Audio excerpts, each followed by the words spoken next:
Шестой дом по улице Глушко сдали в эксплуатацию в ноябре 2011 года. Квартиры здесь выдавали по соципотеке. Но не успел завершиться и 5-летний гарантийный срок, как дом в буквальном смысле затрещал по швам. Трещина шириной в несколько сантиметров, а раствор и вовсе без лишних усилий отделяется от стены. По кирпичу не разбирают, а разбирается. С виду уютный, опасный внутри. Посмотрите, что творится.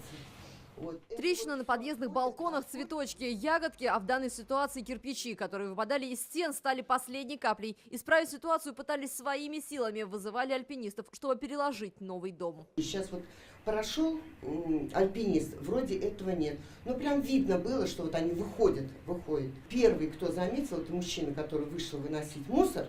И прям чуть ли у него перед носом этот кирпич не упал. Пока без жертв жильцы обратились в прокуратуру. По 2 домам провели экспертизу. Проведена проверка, в ходе которой потребовала от управляющей компании проведения технического обследования указанных объектов. В ходе обследования установлено многочисленные нарушения в технологии строительства и эксплуатации домов, которые впоследствии могут привести к чрезвычайным происшествиям. Материалы проверки направили в Следственный комитет. Следователи решили уголовному делу быть по факту, пока в отношении неустановленных лиц.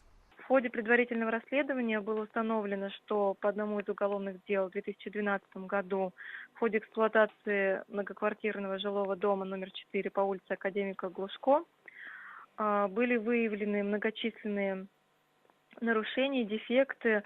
Расследование уголовных дел продолжается. Строительством домов занимались подряды организации «Казань-Центрстрой» и «Актаж». Обслуживает дом управляющая компания «Жилище и комфорт». Из-за кого дом дал трещину, теперь покажет следствие. Александр Севастьянов, Ренат Сафин, ТНВ, Казань.